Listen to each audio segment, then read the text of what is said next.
जय श्री कृष्ण दोस्तों, आपका हमारे चैनल हिंदी व्रत कथा में स्वागत है। आज हम आपको बताने जा रहे हैं कि 11 के व्रत की क्या महिमा होती है, क्यों किया जाता है, इसको करने से हमें क्या फल मिलता है और 11 क्यों करनी चाहिए।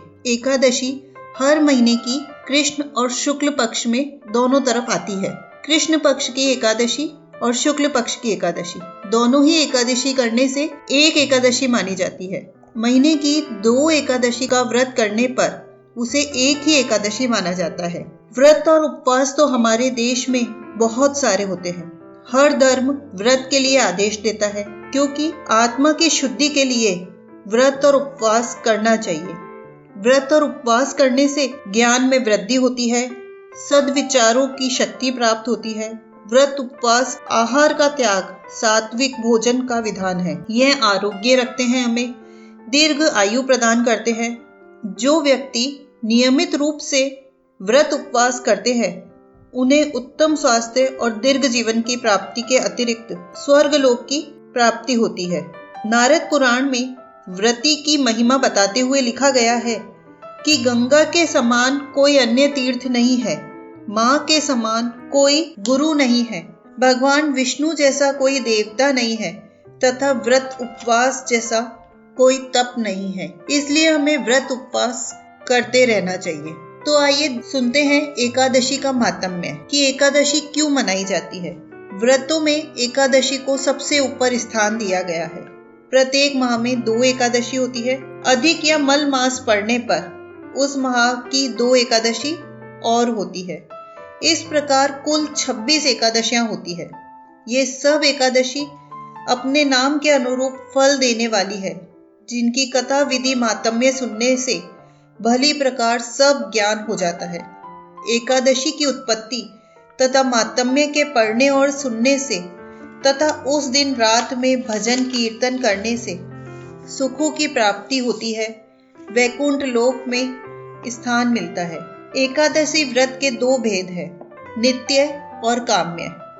यदि एकादशी का व्रत बिना किसी कामना के किया जाए तो यह नित्य और किसी प्रकार की कामना जैसे धन, पुत्र की प्राप्ति, रोग, क्लेश आदि के छुटकारे के लिए किया जाए तो उसे काम्य व्रत एकादशी कहा जाता है।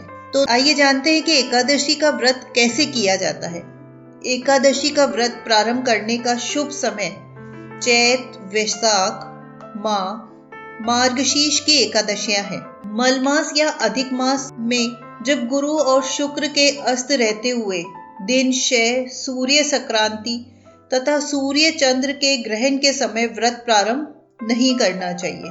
कम से कम 8 वर्ष की आयु वाला व्यक्ति व्रत करने का अधिकारी है। सधवा स्त्रियों को अपने पति की आज्ञा प्राप्त करके ही व्रत करना चाहिए। सधवा स्त्रियां मतलब सुहागिन स्त्रियों को अपने पति की आज्ञा से ही 11 का व्रत करना चाहिए। व्रत श्रद्धा और भक्ति पूर्वक करना चाहिए, किसी के दबाव में आकर ना करें। व्रत का विधान दशमी से शुरू होकर 3 दिन में अर्थात द्वादशी को संपन्न होता है। द्वादशी के द्वितीय पहर में व्रत का पारायण किया जाता है, मतलब किसी ब्राह्मण पुत्र को भोजन करा के खुद भोजन करना चाहिए या मंदिर में सीधा भिजवाना चाहिए। सीधा मतलब हम कुछ आटा, दाल, घी, तेल किसी भी सामग्री से खाना बनता है, अपनी श्रद्धा पूर्वक मंदिर में दान कर देना चाहिए, उसे सीधा कहा जाता है। यदि एकादशी व्रत को भूल जाए तो द्वादशी का व्रत करके त्रयोदशी के दिन भी पारायण कर सकते हैं। एकादशी के व्रत के भी नियम होते हैं। तो आइए जानते हैं कि एकादशी के व्रत के क्या नियम होते हैं। एकादशी के व्रत के प्रथम अर्थात दशमी के दिन में 3 दिन द्वादशी तक अंडा, मांस, तांबूल, फूल, सेवास, उड़द, मसूर, चना, आंवला आदि अन्न, तेल, शाक, शहद का त्याग कर देना चाहिए।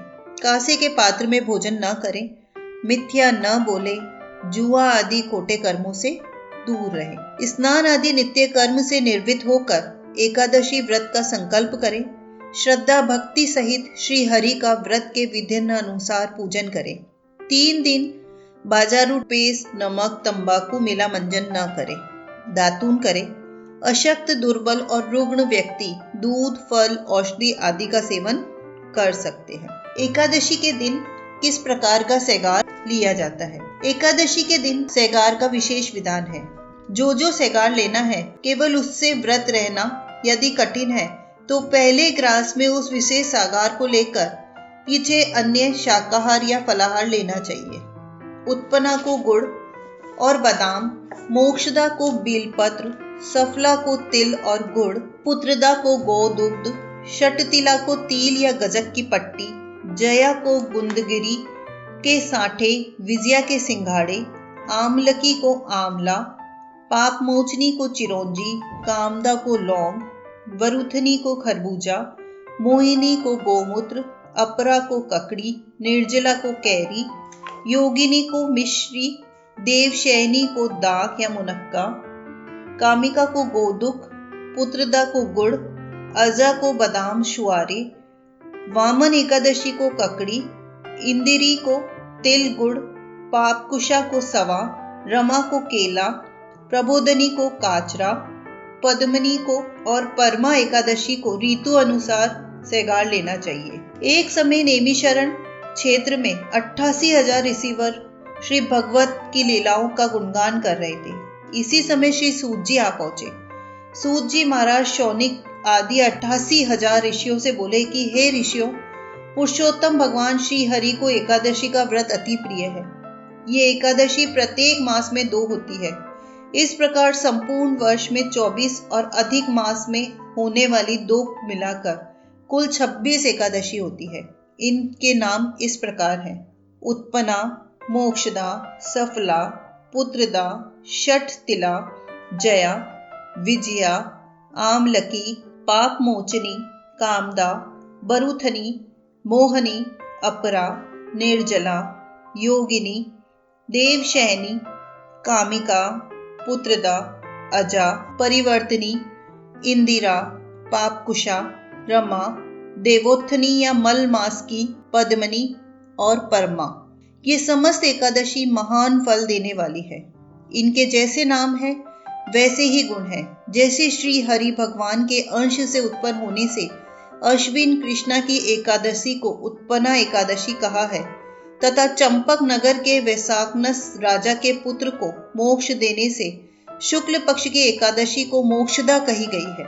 इनके व्रत करने से भगवान श्री हरि विष्णु प्रसन्न होते हैं और मनुष्य की सभी मनोकामनाएं पूर्ण करते हैं। तो दोस्तों, ये था एकादशी का महत्व, एकादशी के 26 नाम और किस एकादशी पे हमें किस तरीके का सेगार करना चाहिए, किस तरीके से हमें एकादशी के व्रत का नियम का पालन करना चाहिए, एकादशी के व्रत का क्या महत्व होता है हमारे जीवन में। तो आशा करती हूँ कि आपको ये जानकारी अच्छी लगी होगी। तो प्लीज़ हमारे चैनल को सब्सक्राइब करें, हमारी कहानी को लाइक करें और हमें कमेंट करके प्रोत्साहित करें। धन्यवाद।